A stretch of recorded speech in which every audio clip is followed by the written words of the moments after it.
ਅਸੀਂ ਚੰਗੀ ਤਰੀਕੇ ਨਾਲ ਕਾਰਵਾਈ ਕੀਤੀ ਜਾਵੇ, ਉਹਨਾਂ ਦੋਸ਼ੀਆਂ ਪਕੜਿਆ ਜਾਵੇ ਤੇ ਅਸੀਂ ਵੀ ਮਤਲਬ ਜਿਹੜਾ ਹੈ ਸਾਡਾ ਪੁਲਿਸ ਤੇ ਵਿਸ਼ਵਾਸ ਹੈ, ਜਿਹੜਾ ਸਾਡਾ ਕੋਰਟ ਤੇ ਵਿਸ਼ਵਾਸ ਹੈ, ਉਹ ਸਾਡਾ ਵਿਸ਼ਵਾਸ ਕਾਇਮ ਰਵੇ, ਬਣਿਆ रहे।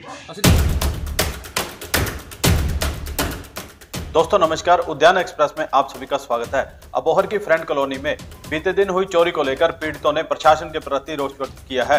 पीड़ित परिवार का कहना है कि पुलिस ने अभी तक इस मामले में कोई कार्रवाई नहीं की, जबकि पुलिस अधिकारियों का कहना है कि चोरों को जल्द काबू कर लिया जाएगा और पीड़ित परिवार का सामान वापस दिलाने की कोशिश की जाएगी। पीड़ित परिवार ने बताया कि करीब 2-3 दिन पहले उनके यहाँ चोरों ने धावा बोलकर हजारों रुपए की नकदी और गहने चोरी कर लिए थे। उन्होंने कहा कि वे पुलिस को 1 सप्ताह का समय देते हैं, यदि उनकी सुनवाई नहीं हुई तो वे थाने के बाहर धरना लगाने को मजबूर हो जाएंगे। उधर डीएसपी संदीप सिंह ने कहा कि उनके हाथ चोरों तक पहुंच चुके हैं और जल्द चोरों को काबू कर लिया जाएगा। उन्होंने कहा कि चोरों को किसी भी कीमत पर बख्शा नहीं जाएगा, उनके खिलाफ सख्त कार्रवाई की जाएगी। चोरी की मैं फ्रेंड्स कॉलोनी में रहती हूँ, 4 नंबर गली में, और हमारा एक घर 3 नंबर गली में भी है। मेरे हस्बैंड बाहर गए हुए हैं, ठीक है, और हम लोग अपने पुराने वाले घर में, मेरी बेटी 10 साल की है, मैं अपने पुराने वाले घर में रहती हूँ, क्योंकि दिन में तो मैं वहाँ रहती हूँ, लेकिन रात को अकेले के कारण तो 7 तारीख को रात को वहाँ पर 1:45 बजे के आसपास मेरे घर में चोरी हो गई, जिसमें मेरा सामान था, गोल्ड, पैसे, जो गोल्ड पैसे, गुल्लक थी गुड़िया की, वो तोड़कर सारा पैसा ले गए। पूरे घर में ऊपर नीचे सारा कुछ खिला दिया। और बाय चांस हम लोग वहाँ नहीं थे, क्योंकि अकेले होने के कारण मैं अपने जेठ हैं मेरे, उनके घर पे साथ वाले घर में आई हुई थी। इन केस अगर मैं वहाँ होती और ऐसी कोई मिस हैपनिंग हो जाती हम दोनों के साथ, तो कौन जिम्मेवार था?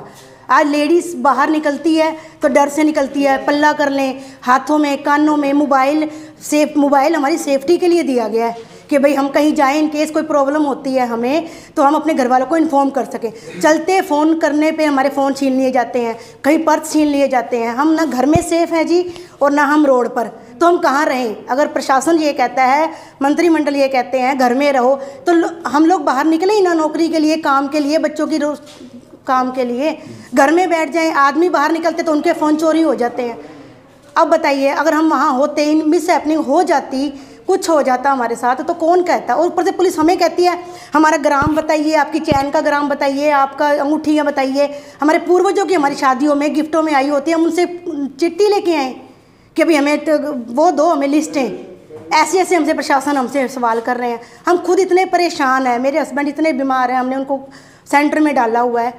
अब हमारे घर वाले जो हमें सपोर्ट कर रहे हैं, हमें बच्चों को रख रहे हैं, हम लोग रह रहे हैं, तो मतलब हमारी गलती है ये। ऊपर से पुलिस वाले आकर लोग हमसे सवाल करते हैं कि आप चक्कर लगाइए, आप ये करिए। अगर हमने इतनी औखा सौखा, मेरे हस्बैंड एक दलाली करते हैं, कोई मिनिस्टर या कोई और नहीं है, इतना हमने औखा सौखा ब्याह शादी में बच्चों का घर का साम के थोड़ा बहुत बनाते हैं, पैसे तक, गुल्लक तक तोड़ दी बच्चे की, तो बताइए हम कहाँ सेफ हैं? ਵੀਰੇ ਗੱਲ ਹੈਗੀ ਹੈ, ਸੋਮਵਾਰ ਮਤਲਬ ਸਵੇਰੇ ਲਾਓ ਤੁਸੀਂ 1:45 ਦੀ, ਜਾਂ ਇਹਨੂੰ ਆਪਾਂ ਐਤਵਾਰ ਰਾਤ ਦੀ 1:45 ਕਹਿ ਸਕਦੇ ਹਾਂ। ਅਸੀਂ 3 ਨੰਬਰ ਗਲੀ 'ਚ ਖੜੇ ਹਾਂ ਇਸ ਟਾਈਮ ਐਟ ਪ੍ਰੈਜ਼ੈਂਟ। ਆਪਾਂ 4 ਨੰਬਰ ਗਲੀ ਦੇ ਵਿੱਚ ਰੋਹਿਤ ਮੁੰਦੜਾ ਜੀ ਹੈਗੇ ਨੇ, ਉਹਨਾਂ ਦੇ ਘਰ ਦੇ ਵਿੱਚ ਚੋਰੀ ਹੋਈ। ਚੋਰ ਆਏ, ਤਕਰੀਬਨ ਕੋਈ 4-5 ਲੱਖ ਰੁਪਏ ਦਾ ਸਮਾਨ ਲੈ ਕੇ ਫਰਾਰ ਹੋ ਗਏ। ਇੱਕੋ ਇੱਕ ਬੰਦਾ ਸੀਗਾ, ਕੱਲਾ ਬੰਦਾ ਸੀ, CCTV ਕੈਮਰੇ ਵਿੱਚ ਕੈਦ ਹੋਇਆ। ਉਹ ਲਗਭਗ 1:45 ਤੇ ਕਲੋਨੀ ਦੇ ਵਿੱਚ ਪਿੱਛੋਂ 5 ਨੰਬਰ ਤੋਂ ਮਤਲਬ ਐਂਟਰ ਕਰਦਾ, 4 ਨੰਬਰ ਗਲੀ ਵਿੱਚ ਆ ਜਾਂਦਾ, ਘਰੇ ਜਾਂਦਾ, ਤਸੱਲੀ ਬਖਸ਼ ਆਰਾਮ ਨਾਲ ਚੋਰੀ ਕਰਦਾ ਅੱਧਾ ਘੰਟਾ ਲਾ ਕੇ। ਉਸ ਤੋਂ ਬਾਅਦ ਉਹ 3 ਨੰਬਰ ਗਲੀ ਦੇ ਵਿੱਚ ਵੀ ਆਉਂਦਾ। ਸਾਡੇ ਵੀ ਇੱਥੇ ਕੈਮਰਾ ਵਿੱਚ ਆਉਂਦੀ, ਮਤਲਬ ਸਾਰੀ ਆਉਂਦੀ, ਆਉਣ ਦੀ ਜਾਣ ਦੀ ਸਾਡੇ ਕੋਲ ਸਾਰੀ ਆਉਂਦੀ ਫੁਟੇਜ ਹੈ। ਉਹ ਆਉਂਦਾ ਜਾਂਦਾ, ਸ਼ਰੇਆਮ ਇੱਦਾਂ ਘੁੰਮ ਰਿਹਾ ਵੀ ਜਿਵੇਂ ਉਹਨੂੰ ਕੋਈ ਪਰਵਾਹ ਹੀ ਨਹੀਂ ਹੈ ਕਿ ਮੈਨੂੰ ਕੋਈ ਪਕੜ ਸਕਦਾ ਹੈ ਜਾਂ ਮੇਰੇ ਉੱਤੇ ਕੋਈ ਕਾਰਵਾਈ ਹੋਏਗੀ। ਉਹ ਉਸ ਤੋਂ ਬਾਅਦ ਇੱਥੋਂ ਚਲਾ ਜਾਂਦਾ। ਤੇ ਅਸੀਂ ਤਾਂ ਇਹੀ ਚੀਜ਼ ਚਾਹੁੰਦੇ ਹੈਗੇ ਵੀਰੇ ਵੀ ਸ਼ਰੇਆਮ ਜਿਹੜੀਆਂ ਚੋਰੀਆਂ ਹੋ ਰਹੀਆਂ, ਜਿਵੇਂ ਸਾਡੇ ਹੁਣ ਫਰੈਂਡਸ ਸੁਣਨ ਦੀ ਘਟਨਾ ਹੈਗੀ ਹੈ, ਇਸ ਤੋਂ ਇਲਾਵਾ ਅਸੀਂ ਦੇਖਦੇ ਹਾਂ ਤੇ ਜਿਵੇਂ ਫਲਾਈਓਵਰ ਦੇ ਸ਼ਨੀਵਾਰ ਨੂੰ ਜਾ ਰਹੇ ਸੀਗੇ 2 ਕੁੜੀਆਂ ਆਦੇ ਮਤਲਬ ਉੱਥੇ DAV ਸਕੂਲ ਜਾ ਰਹੀਆਂ ਸੀ ਮੈਡਮ ਦੋਨੋਂ, ਤਾਂ ਉਹਨਾਂ ਦਾ ਪਰਸ ਛੀਨ ਲਿਆ ਗਿਆ। ਇਸ ਤੋਂ ਇਲਾਵਾ 9 ਨੰਬਰ ਦੇ ਵਿੱਚ ਇੱਕ ਹੋਰ ਚੋਰੀ ਦੀ ਘਟਨਾ ਜਿਹੜੀ ਹੈ ਉਹ ਅੱਜ ਆਪਾਂ ਨੂੰ ਮਿਲੀ ਹੈ ਕਿ ਉੱਥੇ ਵੀ ਇੱਕ ਘਟਨਾ ਹੋਈ ਹੈ। ਤਾਂ ਇਸ ਤਰੀਕੇ ਦੇ ਨਾਲ ਮਤਲਬ ਦਿਨ ਰਾਤ ਇੰਨੀਆਂ ਚੋਰੀ ਦੀਆਂ ਘਟਨਾਵਾਂ ਹੋ ਰਹੀਆਂ। ਤਾਂ ਇਸ ਤਾਂ ਇਹੀ ਜਿਹੜੀ ਹੈ ਗੱਲ ਪ੍ਰਸ਼ਾਸਨ ਦੇ ਅੱਗੇ ਰੱਖਦੇ ਹਾਂ, ਮੰਗ ਕਰਦੇ ਹਾਂ ਵੀ ਇਹਨਾਂ ਦੀ ਸੁਣਵਾਈ ਕੀਤੀ ਜਾਵੇ, ਇਹਨਾਂ ਚੋਰਾਂ ਨੂੰ ਫੜਿਆ ਜਾਵੇ, ਇਹਨਾਂ ਦਾ ਜੋ ਇੰਨਾ ਹੌਸਲਾ ਵਧਿਆ ਹੋਇਆ ਉਹਨਾਂ ਦੇ ਉੱਤੇ ਕੋਈ ਲਗਾਮ लगाई जाए। रोहित कुमार मुंदड़ा 3 नंबर का वासी है। वो अपने घर पे नहीं था, उसकी मिसेज और गुड़िया हमारे पुराने घर पे, मेरे घर पे मतलब हमारे घर यहाँ रुकी हुए थे रात को। उस रात को 7 तारीख सुबह 1:45 बजे से लेके 2:20 तक मतलब चोरी हुई है, चोरी की वारदात हुई है। CC फुटेज मिले हैं, और पुलिस को जब बताया गया, पुलिस स्पॉट पे आई तो वो हमें कहते हैं भाई आपने सामान घर पे क्यों रखा हुआ था। तो मैं ये जानना चाहता हूँ, जब ऑन रोड मोबाइल छीन कर लिए जाते हैं या दुकानों पे चोरी होती है तो वह क्या ज्वेलरी रखी जाती है? मैं तो पुलिस प्रशासन से यही मांग करना चाहता हूँ भाई जिनके यहाँ वारदात हुई, जो पहले से परेशान है, उनके ऊपर उंगली उठाने की बजाय आप चोरों पर कार्रवाई करें। भाई जिनका नुकसान हुआ वो पहले परेशान हो, एक नुकसान हो, एक ऊपर उसे आप उनके ऊपर उंगली उठा रहे हो। तीसरी बात, अगर आप ये कानूनी का हमें आप कल डीएसपी साहब से मिलना हुआ, उन्होंने कहा है भाई 5-7 दिन में हम आपको जो चोर का है वो पेश करेंगे आपके सामने। अगर 4-5-7 दिन के अंदर चोर पेश नहीं किया जाता तो हम पुलिस थाने के बाहर धरना भी देंगे।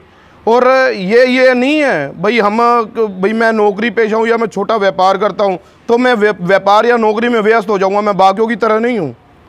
मैं अपना हक लेके रहूँगा। ये नहीं है मैं अपनी हक की लड़ाई मैंने खुद शुरू की है तो मैं अपने हक के लिए लड़ूंगा, और जहाँ मेरे को जाना पड़ा मैं वहाँ जाऊँगा।